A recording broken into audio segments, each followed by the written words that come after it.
Hello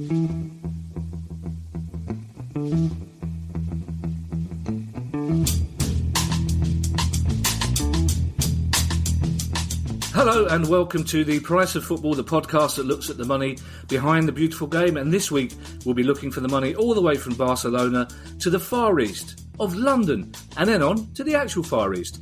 I am Kevin Day and he is Kieran Maguire, football finance expert at Liverpool University and, I discovered this week, former winner of the Le Mans 24-hour race. Kieran, we had a long phone call chat this week and I was quite excited to discover that you were a boy racer.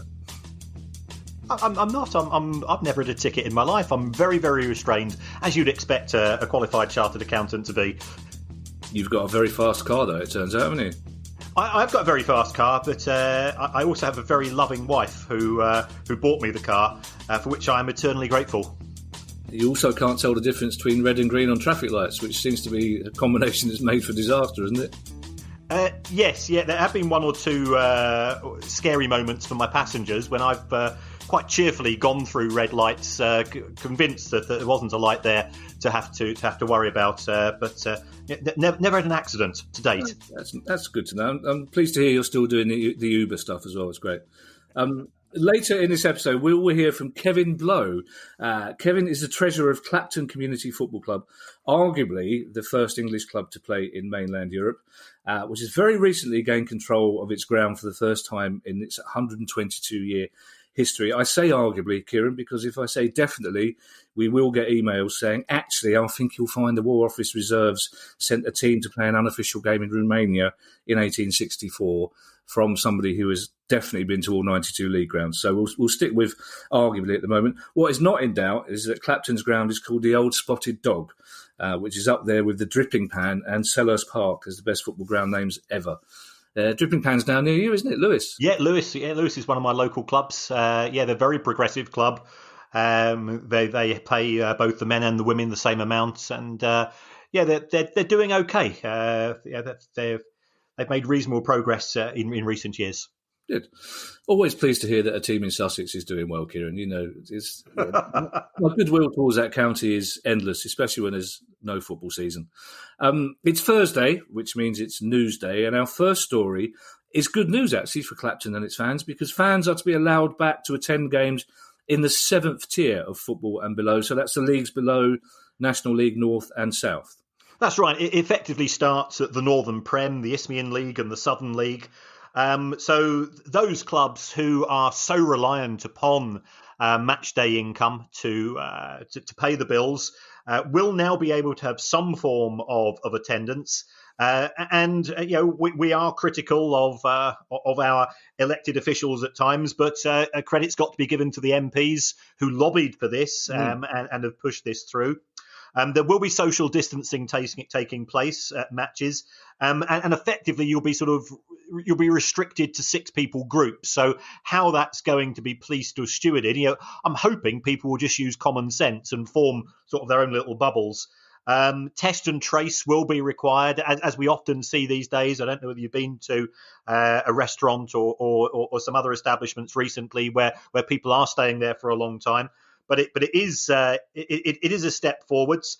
My only concern is if you take a look at the clubs at Tier 7 who are the most popular, so the likes of South Shields in the Northern Prem, they averaged 1,700 fans per match last season, which was superb, and they had a highest crowd of 3,200. So it could be that if matches at higher levels are not taking place, some people, I might think of popping down to Lewis myself, for example. You might end up being turned away. These clubs are unlikely to have sort of electronic tickets and things of this nature, but I think they'll cross that bridge when they come to it. Yeah, if by some establishments you mean pubs, then yes, I have. And I'm pleased to say that everyone's been very sensible with putting their details down. Has there been a percentage? Is it like 30%, 50%, 70% capacity, or is it basically just who turns up and be sensible? As yet, it has to be assessed on a ground by ground basis. Effectively, they will do a risk assessment, and the aim is to be as flexible as possible. So if you have one ground where effectively you can walk in from 2 or 3 different entrances, as opposed to just the one, then you would be allowed to have a bigger attendance, because what they're trying to do is to minimise the number of pinch points. And something which else might be introduced is some form of staggered entry and entrance entrance and exit to prevent too many people getting too close at too short a period of time. It's good news, though. My cousin is in goal for Stalybridge Celtic, Tom Stewart, and they get sort of 600 to 1,000. But the nature of the ground is such, as many non-league grounds have got big open parts to them, so they should hopefully be easily enough to accommodate. But as you say, there is that thing, because already, as soon as this was announced, you start looking at Carl Shorten's fixtures, or in South London certainly, you look at Carl Shorten's fixtures, Tooting Mitchen's fixtures, and you think, well, if I'm not getting to Sellers Park any time this season, then maybe 4 or 5 of us can go along there, and then they would be a victim of their own enthusiasm, wouldn't they? Potentially. I mean, I think that will be a sort of a wait and see approach. Remember, there will also be some regular fans of these clubs who perhaps they perceive themselves as being in high risk groups because of their age, because of pre-existing conditions. They might have diabetes or things of this nature, and therefore they will self-exclude. The other issue I think we need to be concerned about, I guess, is that of catering. Whether people will be allowed to queue up for pies and pints in close proximity. I can't see that being approved. So that again might have to be assessed. I know there has been talk about sort of effectively using apps and things of this nature, so that you pay online and then you go and collect your beer from a receptacle where you're not too close to other people. That's an interesting point you make about the age profile, actually, of non-league clubs, especially the further down the table you get, because I imagine not many of them have got young new fans. You have this picture in your head of sort of stout middle-aged men supporting the non-league club in defiance to the local Premier League club. So that's an interesting one. But I mean, whatever happens, it's very encouraging, Kieran. I mean, there are times in the dark period, sort of March, April, when we had no idea how many clubs would come through this, whether we'd ever go back to see football again. So the fact is that we can go and see clubs like Carl Shorten and Tooting Mitchen and Stalybridge Celtic and Clapton, who we'll be talking about later, is encouraging, isn't it? Yes, yeah. I think as ultimately we all support our own club, but we share a love for the game. Yeah. And football. The reason why football is so great is because it's a shared experience, and going to matches with other fans. And just having those giggles and having those memorable moments is something to look forward to. Yeah, 2 big managerial appointments this week, Kieran. Ronald Koeman at Barcelona and Serena Wiegman, who's taken over the England women's team. I imagine they'll be on similar salaries, no? Not quite. I mean, clearly they are. I was being sarcastic, Kieran. I suspected as much. I never can be too sure with you showbiz types, though. It's hard when we can't see each other, isn't it? I like the old Zoom days. I know whatever this thing we're doing it on now is crystal clear in its clarity, and that's a tautology, but I preferred it when I could see you, because I could read you there. Not that I can read you anyway, like a poker player, but it's hard. Well, what's interesting is that the manager of both the Dutch men's football team and the Dutch females football team have effectively given up their jobs at the same time. So in respect of Ronald Koeman, he has been appointed as the manager of Barcelona. Nominally, he has to pay compensation to his employer, the KNVB. And again, another bad thing from COVID. I was supposed to be talking, giving a speech to KNVB a few months ago, but that was cancelled due to lockdown, which is a shame, because Amsterdam is my favourite city. Yeah. Yes. Move on. But Ronald Koeman has to pay between 4 to 5 million euros in compensation to his employer. He is likely to receive an amount equivalent to that being paid into his bank account at probably 2 minutes before he pays it out by Barcelona. where his salary will be a minimum of 5 million. Plus, it will be highly incentivized towards winning trophies. That's the way that Barcelona tend to operate. So that's because Quique Setien, who I think lasted all of 25 matches, was sacked following what could best be described as a 10-goal thriller, if you're being generous to Barcelona from last weekend. I mean, that was sadly, our remit is not to talk about football, Kieran, but that was astonishing because Koeman's got a big job in his hand, and every now and again Barcelona break out and hire an unknown as manager, and then wonder why the likes of Lionel Messi won't take any notice of them. The Serena Wiegand one is very interesting for England women. If the England men's team had hired somebody who'd been runners-up in the World Cup and winners of the Euros, we'd be very, very excited, and we'd be saying pay them whatever they want. But it's kind of gone under the radar a little bit. I mean, what sort of salary? It's none of our business, but what sort of salary would you be looking at for the manager of the England's women's team, do you think? Well, I believe she's giving on around about £400,000 a year. I mean, she doesn't take over until September 2021. Because I think the Dutch team are in an existing competition. So Phil Neville will be continuing until the end of his contract as well. There have been stories that the FA approached Jill Ellis, who is the coach of the USA, but they couldn't negotiate a salary with her. The US women's team are without doubt the most successful women's team in the game. And as such, I think she's rewarded accordingly. But Serena Wiegand, I think, is a very exciting choice for the Lionesses. And I've been along to see them play once, and you're never quite sure what to expect because it is a different game to the men's game in the sense that it is far more technical. But I absolutely enjoyed myself, and I'm looking forward to being able to go to Wembley again to see the women's team play. Yeah, and Phil Neville is a nice chap. He's the second nicest member of the Neville siblings. Tracy's lovely. It was always. I thought it was always odd. The women's football team should have a women manager. Simple as that. It was an odd retrograde step for me. I thought I understood the reasons, but I'm pleased that Serena Wiegand is in charge of England women, and that's something again we will keep an eye on. Ronald Koeman, of course, used to manage Southampton, and this is a story that's kind of again gone under the radar, but potentially I think is one of the biggest stories of the summer. As Southampton, it seems that their front of shirt sponsorship deal with the Chinese firm LD Sports is ending 2 years early. Is this financial, Kieran, or political, or geopolitical, if you prefer? I think there's an element of everything thrown in here. When this company LD Sports was set up, and if you go onto their English website, I think it's fair to say that it's Spartan.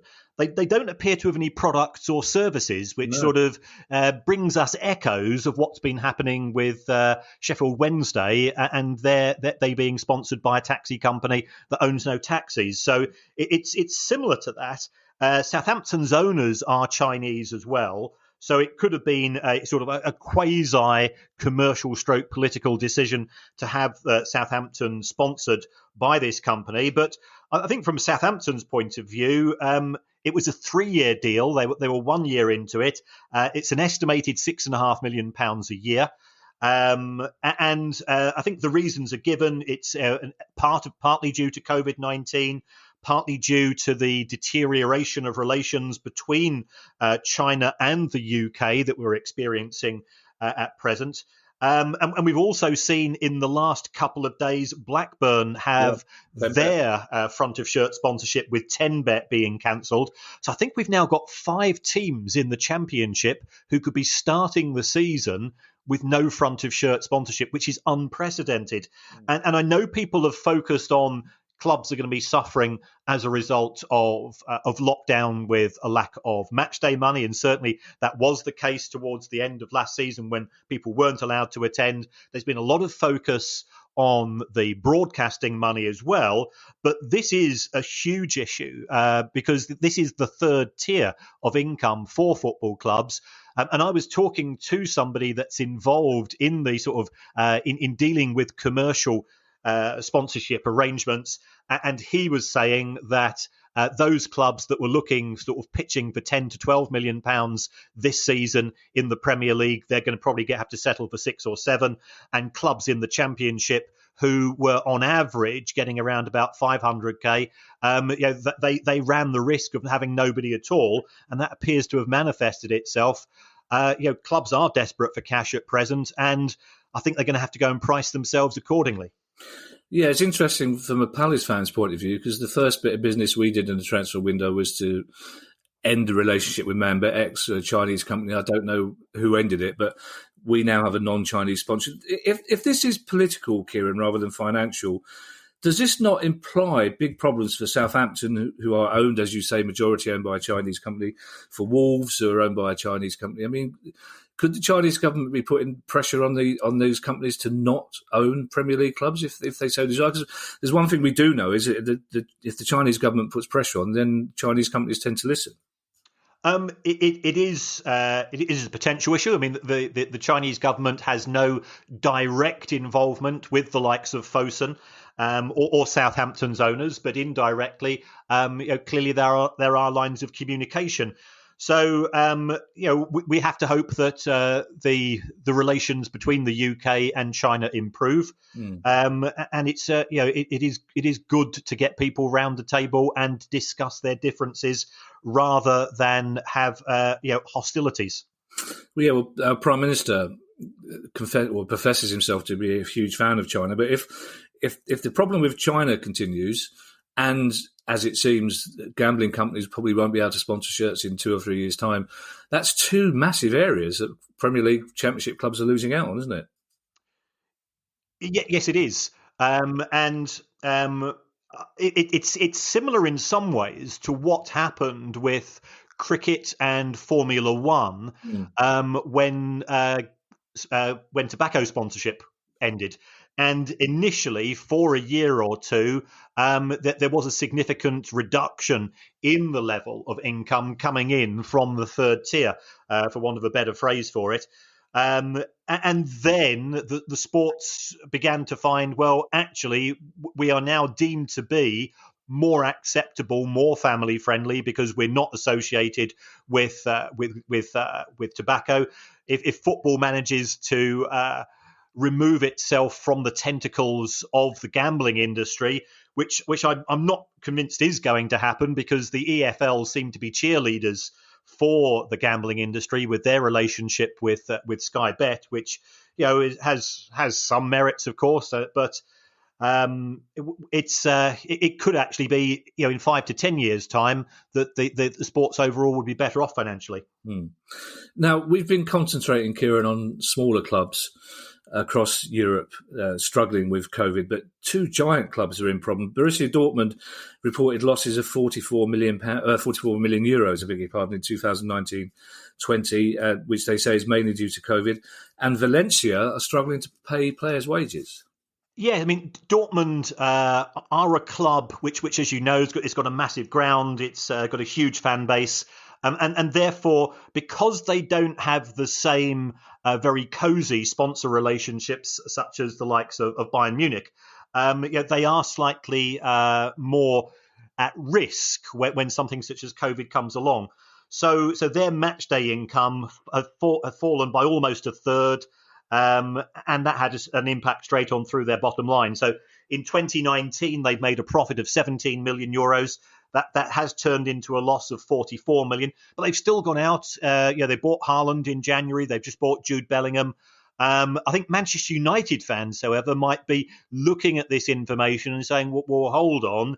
If Dortmund are in a position where they're struggling to make ends meet, could this mean that a particular player now becomes more likely to be sold over the forthcoming window? That's interesting. And what about Valencia? Well, Valencia, a bit like the way that producer Guy deals with us, they are now paying people in IOUs, in what's referred to as promissory notes. The concerning thing, the concerning thing is that they've got an expiry date of September 2021. Oh, right. So, but they might have to wait 13 months before picking up their July pay packet. Now, the club have said, oh, that was a typing error, and it should have said September 2020. But that's a pretty big error to make. Valencia were making the biggest losses in La Liga. So that they were a club which I was a little bit concerned about. And also Valencia's owner, who is Peter Lim, he owns 40% of Salford City, along with the second and the third nicest Neville siblings from what you appear to be describing. And of course, the rest of that gang from the old class of 92. So whether this has implications for Salford City as well, we don't know. At the end of the La Liga season, Valencia did have a fire sale of players. Pereiro and Coquelin, they went both to Villarreal, and I think it's Ferran Torres has joined Manchester City. But looking at the comments which he's made since joining City, you get the impression he didn't particularly want to go, and it was more of a case of being pushed out rather than requesting a transfer himself. So it is one which we have to monitor.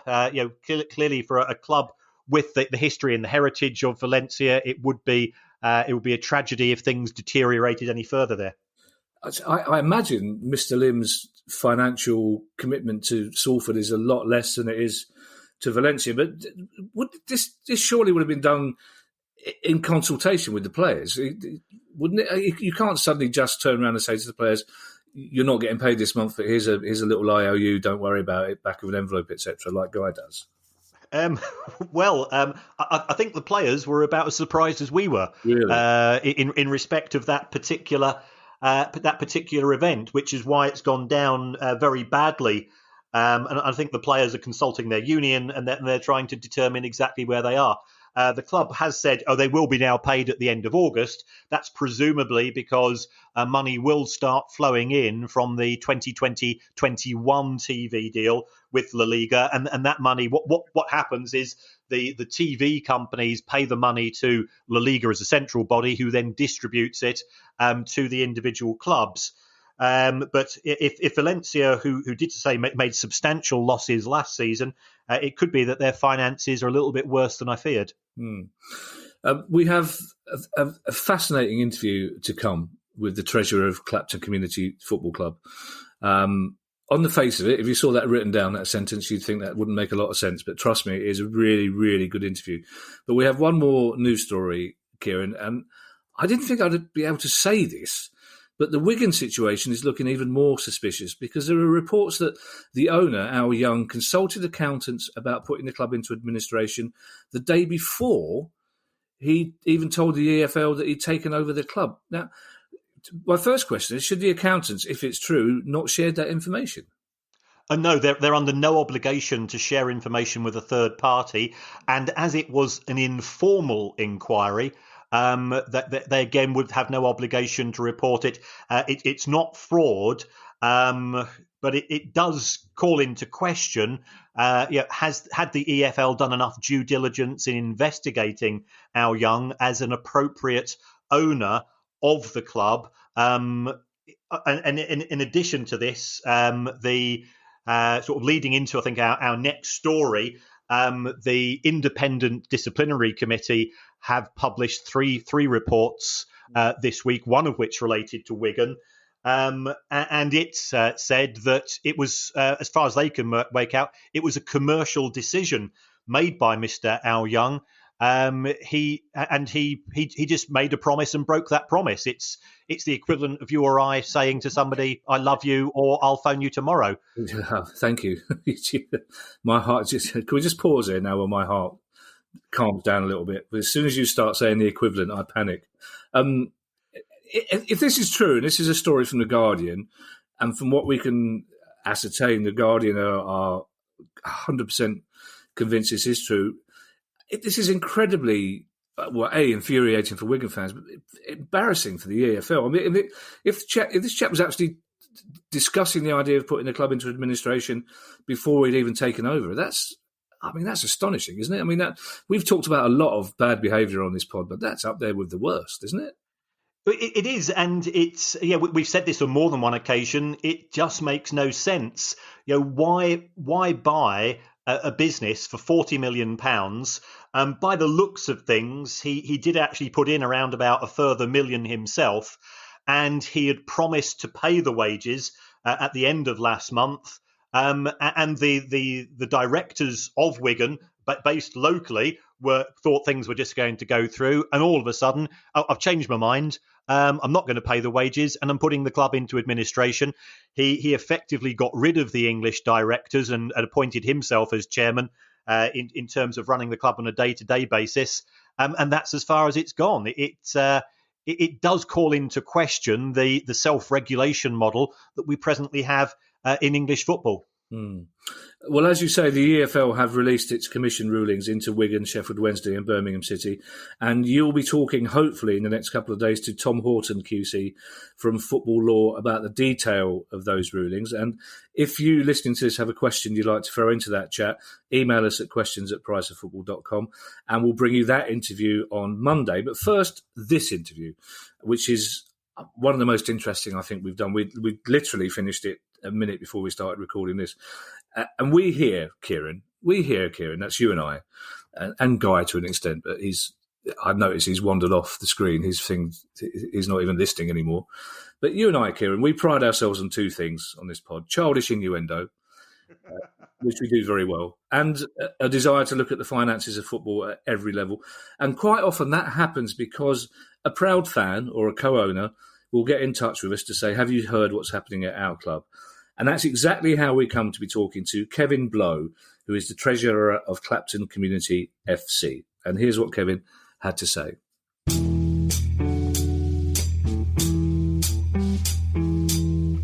Kevin, it's lovely to meet you. John Walker, who is a supporter and therefore co-owner of the club, got in touch with us. And we were so intrigued that we had to talk to you because I think it's fair to say that the ethos of your club is very much shared by Kieran and I on this pod. Now, Clapton FC was one of many, many thriving amateur clubs in North East London.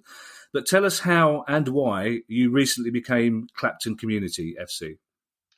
Well, basically, there was a fans group that started to get involved around 2013 in Clapton Football Club, and that grew from when I first started going from about 30 people to by the back end of 2006, the 15-16 season, we had 1,000 people at a game.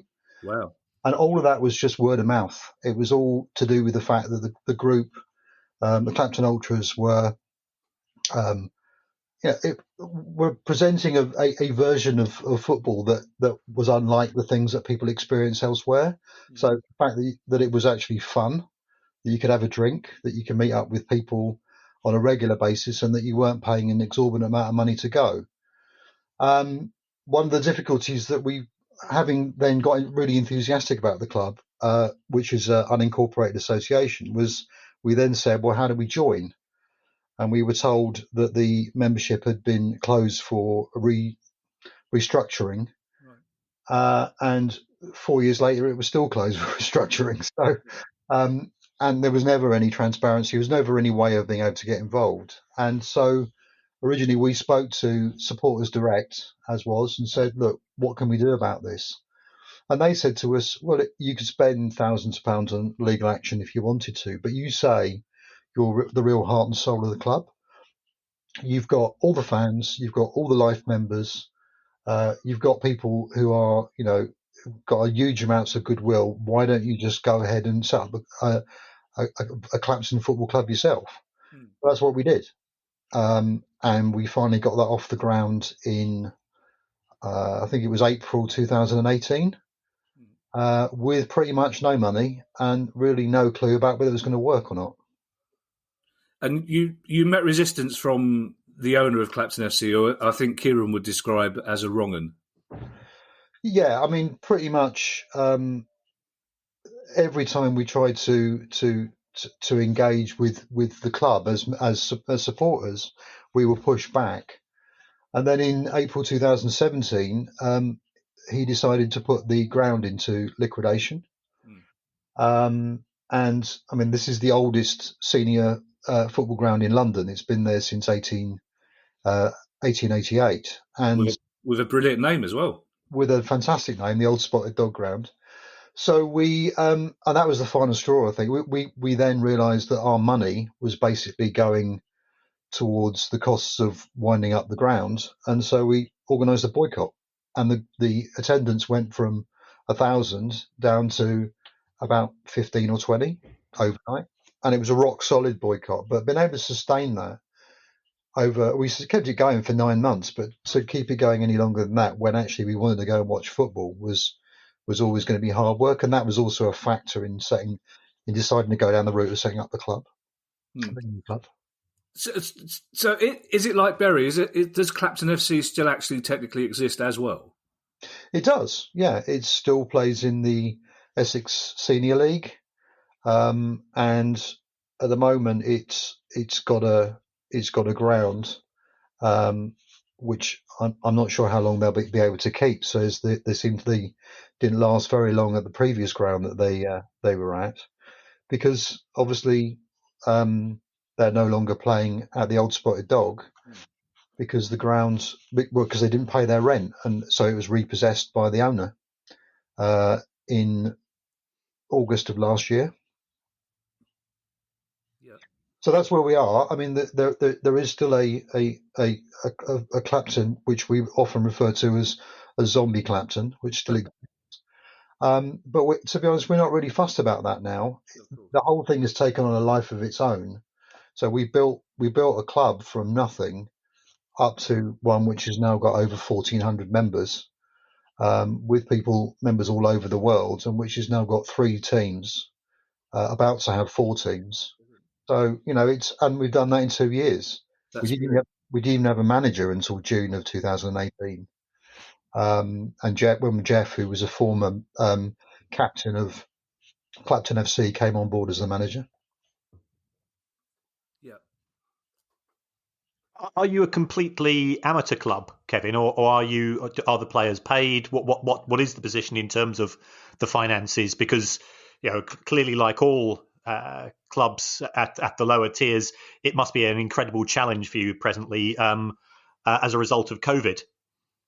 We don't pay players. I mean, the club has always been an amateur side right back to the beginning of its history, and this is we embrace the history going all the way back to the 1880s when we talk about where we sit within that. But no, at the level we're at, we're still, don't forget, we're 11 tiers below the Premier League. So no, we don't play players, and I can't see us paying players anytime soon. I want to come on to that in more detail in a moment, Kevin, because first of all, was the Old Spotted Dog a pub? Because I've been researching a lot of London football history recently, and I can't find the reason why it's called it was a pub. There was it's next door. It's actually the oldest building in the borough of Newham. It was reputedly a hunting lodge that was owned by Henry VIII, and the reason why the building's still there is because it's Grade 2 listed. Right. But it closed in 2004 and has been empty for all this time. In fact, it's just been bought and it's being finally redeveloped with quite a lot of local support into a hotel. There's a lot of Henry VIII hunting lodges around. There's 2 in Norbury for a start off, Kevin. But you, for the first time now in your history, the club owns the ground, doesn't it? So how much did that cost? How did you raise the money, and when will you move back in?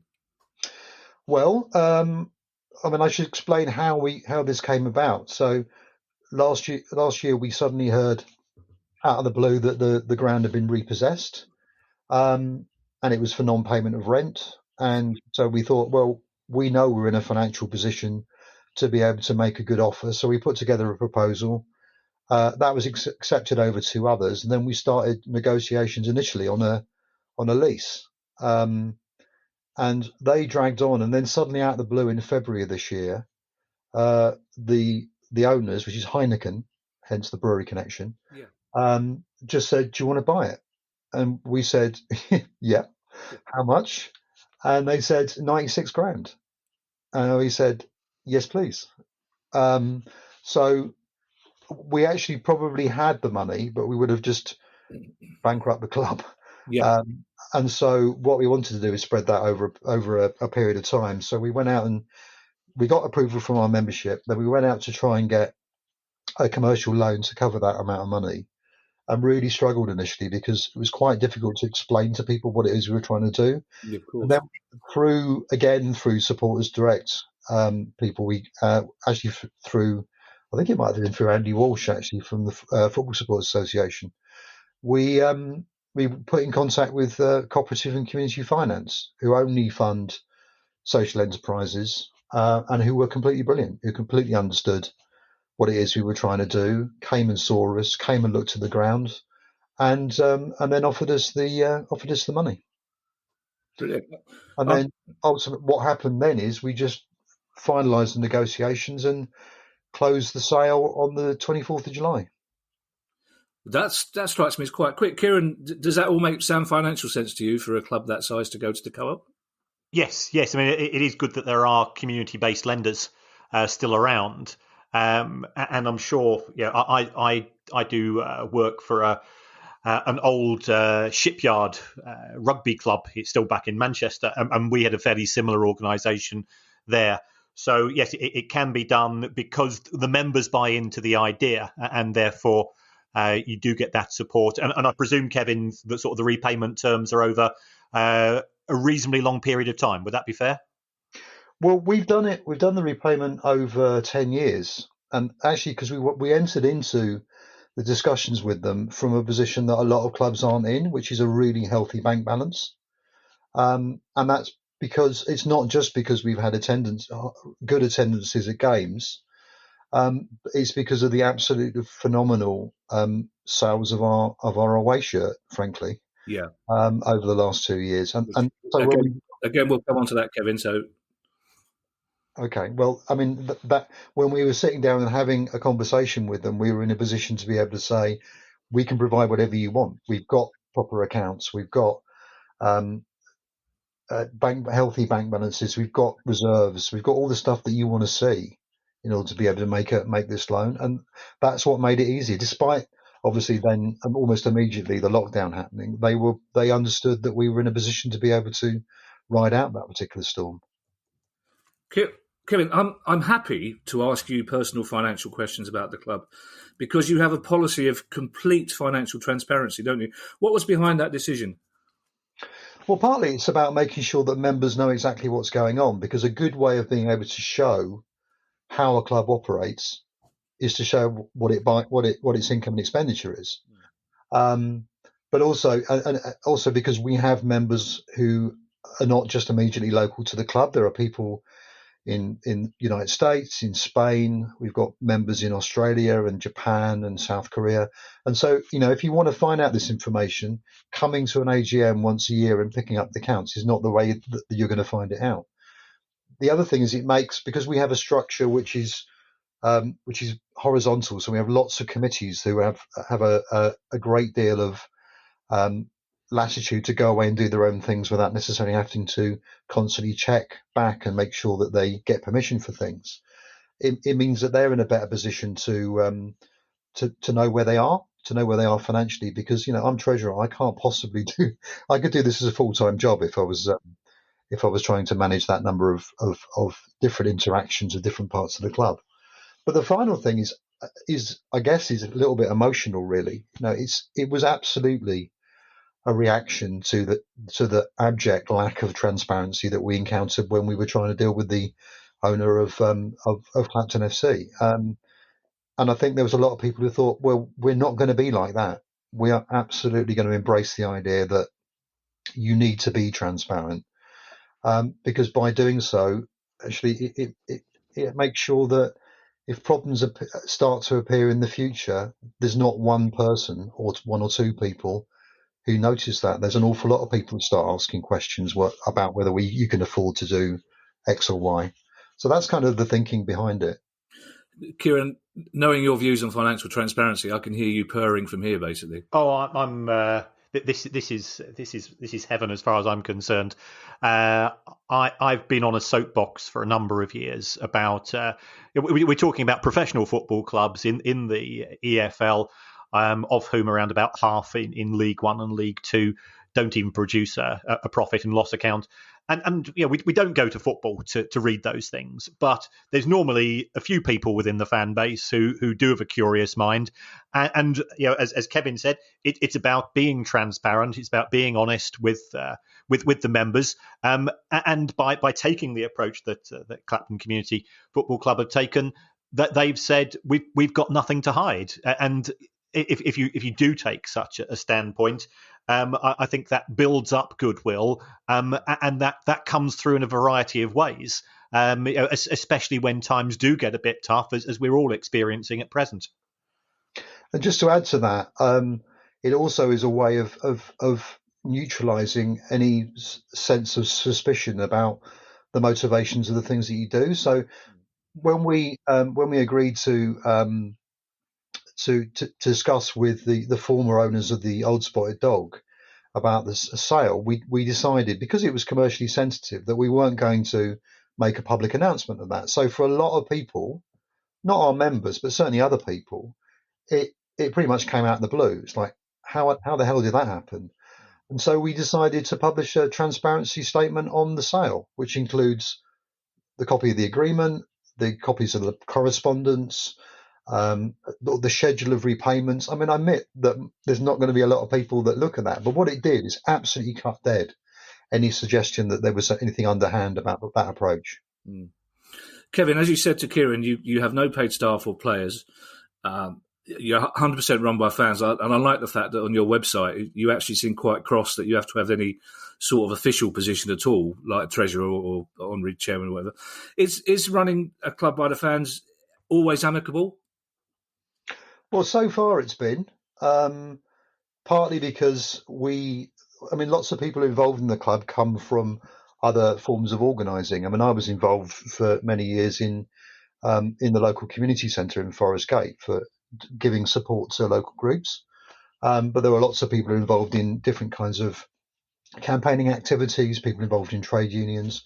And I think what we did was there's an understanding of the way that you organise, which means that not everybody has to be involved in the decisions.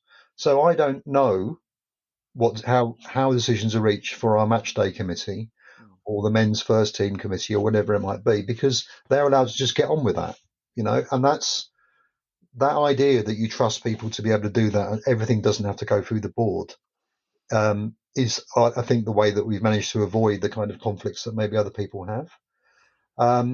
And we've really emphasised the idea that there isn't the final decision maker is the membership. It's not the board. The board's main responsibility is to make sure that our internal democracy works and make sure that membership engagement happens, that there are members' meetings and stuff like that. But it's not there to kind of sign off on every single thing that happens. And the finance committee, which I chair, isn't there to approve finances. It's there to make sure that the individual committees are on top of where they are and are not running away with their own individual budgets. But that's all. It's quite hard, actually, because people are locked into the idea of hierarchy and trying to get a sense of people to understand that there isn't somebody that you have to go and check this with. You can actually make these decisions yourself. It's going to take time for people to overcome. Well, it's really encouraging to hear that, Kevin, because this sounds trivial, but most people listening to this will have played for a Sunday league team where you can't get 14 people to agree on anything. So the fact that you've got upwards of 2,000 people organising and running a proper football club with that model is brilliant. And talking of your fans, we're going to come on to your brilliant away kit in a moment, but John Walker, who brought this story to our attention, told us, and this is a quote, "You have a strong anti-fascist fan base," which Kieran and I, of course, absolutely approve of. Was that deliberate, and if so, why was that? Well, I think the starting point was the Clapton Ultras, which very much modelled itself on the kind of anti-fascist ultra tradition of Italian football, and then we had a real strong presence. Because the thing about London is that there are people who come from all over the world, so we had a real strong presence of Italians who would come to the game. and Polish lads who would organise their own sort of support group within part of the stand, and a lot of Spaniards that would turn up, So, and they all brought that kind of European tradition of along with it, but also just because of where we are. This is the borough is 70% of the population is non-white. It's got a long, long history, much of which I was involved in myself, of resistance to both racism and fascism. And it's a way of being able to be also to make a clear stand in relation to, I think, what a lot of people's opinions of what football fans are, which is right-wing, boorish, homophobic, and sexist. Yeah, it's a shame the ultra thing it's still for some English fans has negative connotations because wrongly it's nearly always associated with the far right, whereas the tradition of ultras, especially in Italy, was from a communist background, wasn't it? Absolutely. I mean, everybody thinks about Lazio, but they don't think about many of the other, not just in Italy actually, but clubs all over Europe who had a really strong either left wing or specifically anti-fascist tradition, and which I think is for those people who love football but just don't like the kind of stereotype of what football fans are, was an obvious thing for us to embrace. Now, I interrupted you earlier on, Kevin, when you started to talk about your away kit, but only because I wanted to give it proper space to talk about it, because I've got everybody who listens to this knows about my kit fetish. I love football kits. I love badges. I love the way they reflect working class history. But your away kit is different level. Tell us about that. Yeah. So basically, what happened was we had a home kit, which is the red and white stripes. Well, we didn't have an away kit, so we asked members to come up with designs, and we did a kind of tournament thing, quarterfinal, semi-final, final, that was kind of running parallel to what was going on in the summer of 2018. And we came up, to be honest, the design that was done, which is a tribute to people who from Britain and Ireland who'd gone out to fight in Spain in the Spanish Civil War in the 30s, was the runaway winner. I mean, it's a great design anyway. And Tom Bleasdale, who is one of our board who designed that, gets full credit for coming up with it.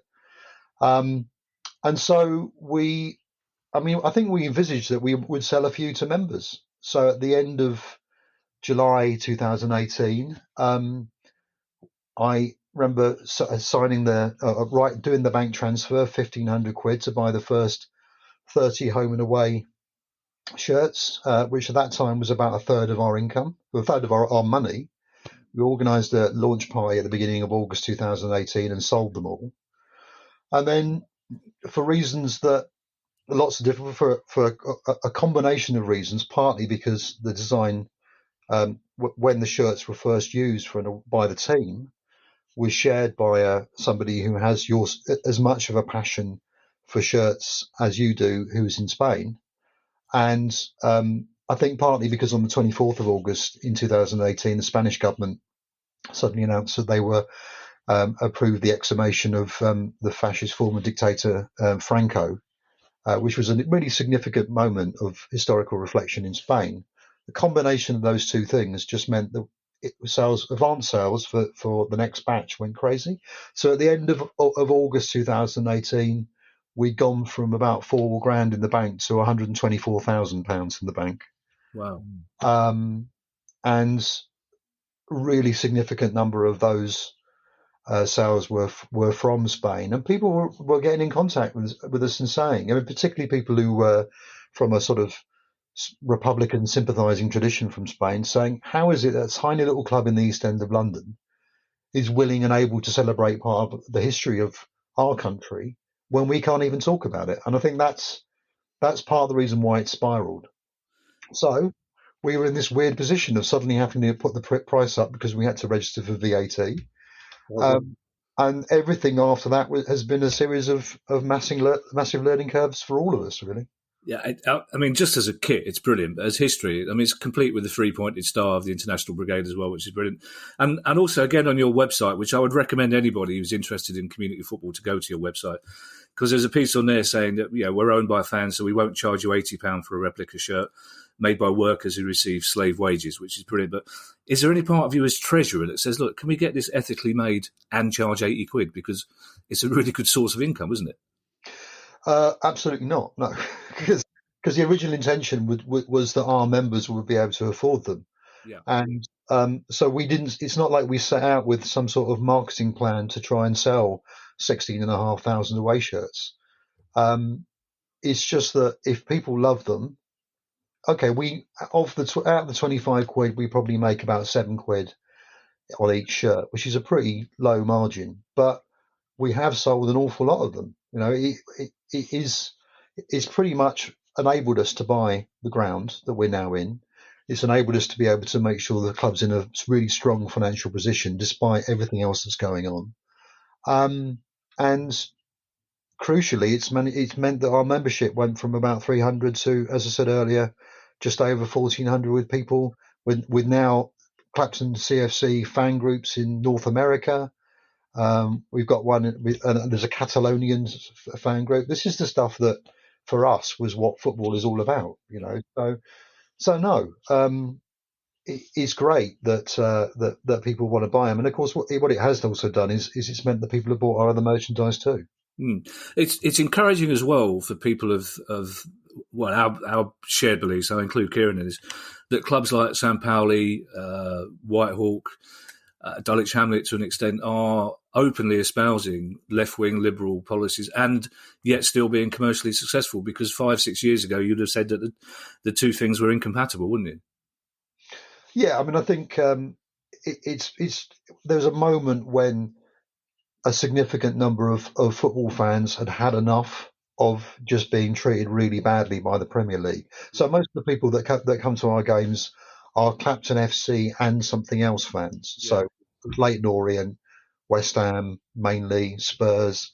But they come to Clapton games because it's actually just more fun. And that's the thing I think that is so great about non-league football, is that it's actually a really good laugh. I mean, I think the quality of the football is actually often very good, but it is just, it's enormous fun. And I think that as long as it is that, and you can get enough people coming through the turnstiles and you can get enough people involved in the clubs, then you're going to be able to survive. And also, of course, because London is so big that every area is like, you know, you like you say, West Ham and Tottenham fans are going to your place, and then we've got Sutton, Carshalton, Tooting and Mitcham, where you're getting Palace, Chelsea fans going down to support them. And normally, once you've been there once, you go back because, like you say, it is fun and it kind of reminds you of what football was like when you were a kid as well. Now, we need to let you go because we've got to fit this interview into the pod, and we're not going to edit any of this out, I promise you. This is more of a statement than a question, Kevin, but your club has a tradition of diversity. Football history is very difficult to pin down, but the first black player in England was goalkeeper Arthur Wharton, who joined Rotherham in 1889, but the first black outfield player was Walter Toll, who signed for Northampton by Herbert Chapman in 1911 and played 110 games before he joined up in the First World War, became the first black officer to lead white soldiers into battle, and was killed in March 1918. But he started his career at your club. That must be a source of great pride. Oh, but it absolutely is. And you know, as well as all that amazing history, he's also a player that was treated really badly and suffered incredible racism from other fans. And I think the fact that he endured and went on to do some amazing things, and ultimately, dying on the fields of France isn't necessarily one of them. But I think the fact that he is remembered, his name is now mentioned in schools. I mean, we see it as being such an important part of our club that we've got a massive trade union style club banner. It's actually made by somebody who makes them for the unions, which is a celebration of what we're told. We've not actually had, because of the lockdown, we've not actually had an opportunity to take it out anywhere. But I figure the first game at the Old Spotted Dog, when we can go back there, I think you might be looking at a Corteo down Upton Lane with a big water towel banner. That would be quite a thing to see, I think. But it just shows, and again, this is another feature of our pod and my passion for football. It just shows you, Kevin, why every club is important, not just in football history, but in social and working class history as well. Because like you can support Man United, you can support the first English team to win the European Cup, or you could support Rochdale, who were the first English team to have a black manager. And all these things should be remembered in a way that Walter Tull should be as well known as George Best. Arthur Wharton should be as well known as David. These people need to be remembered and celebrated, because the only way you're going to get black people feeling happy to come to football grounds again is by celebrating the black people that have been in football grounds in years gone by, and their names are sadly slipping away from memory. Yeah, I think that's true, but I think it's also a reflection that so much of the approach to sport is to see football as only being the Premier League, or only being the Championship, and not really understanding that more people are watching football or certainly playing football at the lower levels. I think it's not just about the fact that Walter Tull is an important part of our history. It's also about the fact that we still see ourselves as being a club that's absolutely fundamentally opposed to racism and to standing up to racism. That's the way that we're going to change and draw people in from the area, is to be a club that makes that a stand that we want to take. Our aim is to make sure that we get loads more people from around Forest Gate and Plaistow and Upton Park and so on to actually start to come down to the games on a regular basis. Before I ask my final question, Kieran, I just want to ask you, how far up the league can you go before a fan-owned model becomes unsustainable? If I'm honest, I think you can get as far as about as League One. We've seen what's happened with Portsmouth and Wycombe Wanderers. Wycombe Wanderers was fan-owned, community-owned. And they ended up having to come to an agreement with a private individual. Similarly with Portsmouth, and that's partly due to the fact that a break-even model simply doesn't work in the modern football era. But you could look elsewhere. Motherwell have been very successful in Scotland. And then you could argue that clubs such as Barcelona themselves are member owned, even though it's quite a complicated scenario surrounding that.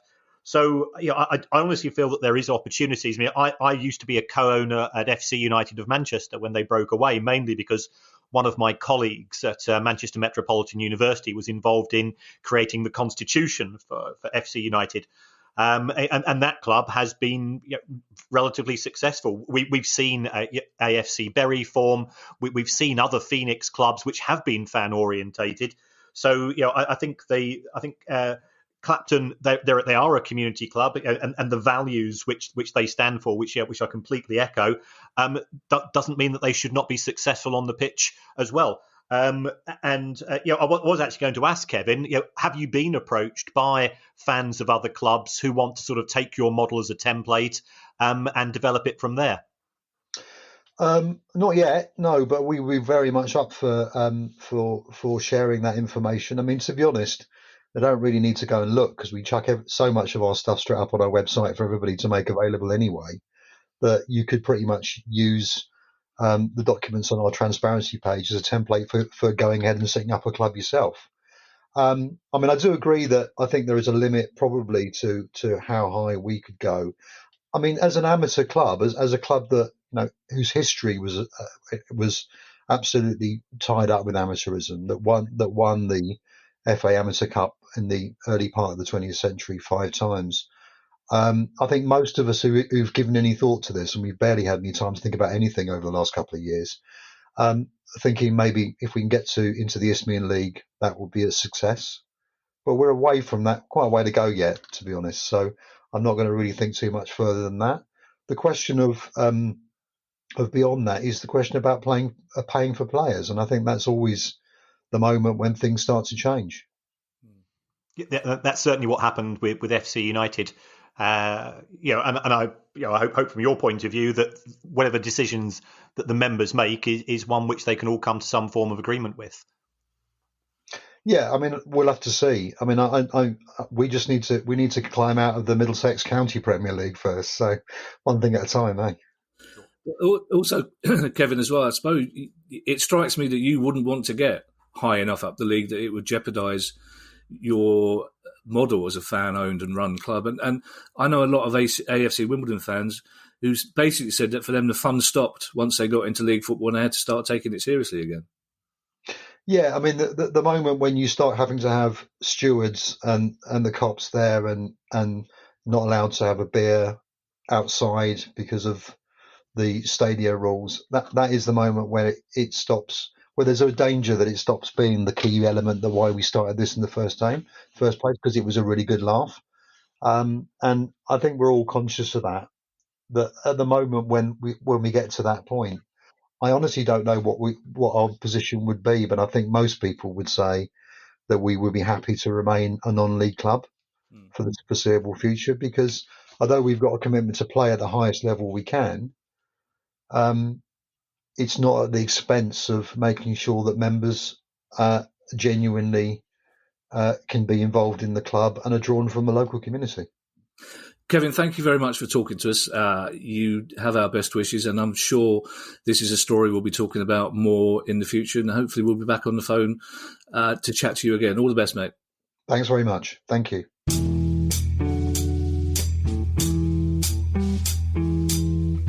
Kieran, I mean, he just ticks so many of our boxes, but the one thing I really took out of that is, when were you going to tell me that you were involved in a rugby club? Probably never. I probably shouldn't have mentioned it, actually, but I only do the accounts for them. I'm a generous soul. I played cricket there, and we were combined. We were the Vickers Shipyard works team, so that ticks boxes for me. And they bequeathed us the ground, and rather than pay an external accountant, they asked me as a member of the cricket team, would I produce the accounts for the rugby club as well? Yeah, you say that. I only did the accounts. Like, I only drove the getaway car. I didn't bludgeon the driver. And also, please tell me that Vickers is spelt Vickers. It's not Vickers Shipyard. It's not a euphemism, is it? No, Vickers Shipyard. It's famous on the Manchester Ship Canal. I've heard of the Vickers Shipyard, but when you say Vickers Shipyard, it worries me that what you mean is... Like, I just had a glimpse of the Vickers Shipyard. Never mind, that's my fault. I shouldn't have mentioned it. But, I mean, Kieran, what an interesting interview that was. I mean, it's a story that, as I say, was brought to our attention by a fan, and what you've got, and almost in a sort of AFC Wimbledon situation, is the new club, the Phoenix Club, taking over the heritage and history of the original club. But I mean, I like I say, when he was talking about the financial transparency, I mean, these are things that you've been arguing for many a long year, and it's just very interesting to hear the measured passion and the way he talked about the fans actually running the club. Because we talk about fans' ownership, but here the fans are running the club. It's brilliant and inspiring to hear, isn't it? That's right. And also, I think from the way that Kevin was talking, if they are successful, I suspect they'd rather stay as an amateur club and just serve the local community and all of the positive things that brings in terms of, as he said, we go along to football and we have a laugh. And I've got to be honest, we are both fans of Premier League football clubs, and we spend most of our time in fear of being relegated. And I can't remember the last time I saw 10 matches on the trot, which I actually enjoyed. Yeah, it's like when Ed said to me last season that he's not having much fun. It's like, who gave you the idea it was fun? It's true though, and it's like most football fans, Premier League fans, Championship fans, will tell you that they've got a non-league club, a local club that they go to, and it is fun just for the fact that away fans mix much more easily. It's easier to get a pint. You can sit and watch the game, and there's TVs. It is much more fun, and it's brilliant to hear from Kevin and Clapton that is enough for some people. That their ambition is not to take the club into League One or the Championship. Their ambition is to keep the club thriving as a local club for the community and to keep doing good things in the community. And it's a salutary lesson that, however big or small the club you support is, it's the most important club in the world for you. And that's why we continue to talk about Clapton FC and Barcelona on the same pod. Monday is our questions pod. Again, as I'll repeat the email address I gave you earlier, which is questions@priceoffootball.com. Kieran, you have a lovely weekend playing rugby and cricket and clay pigeon shooting and badminton and volleyball and whatever else you haven't told me about in your deeply, deeply bourgeois. You've gone a long way from the Elephant and Castle, haven't you? You never take the elephant and castle out the boy. Yeah, that should be the name of your autobiography, From the Elephant and Castle to the Vicar's Shipyard. Have you got a message for our listeners before we go? Well, I'd just like to say thanks for all the feedback, folks. It is appreciated. We do take notice. And thank you for hitting that purple icon on the Apple podcast app and giving us reviews. We don't care what you say. You can say it's eyebrow-raising stuff. Or you can accuse us of being potty-mouthed if you so desire. But if you give us a 5-star rating, it does help us. It just helps us in terms of the business, in terms of running the pod and keeping Guy in Goldleaf. Yeah, it just goes to show how bad my short-term memory is, because that's the 4th time in a row that I've asked you whether you've got a message, expecting you just to say stay safe, and instead you launch into the thing that I'm meant to say. So can we end up with you with your normal 2-word message? Stay safe, boys and girls. Thank you. See you, everybody. The price of football.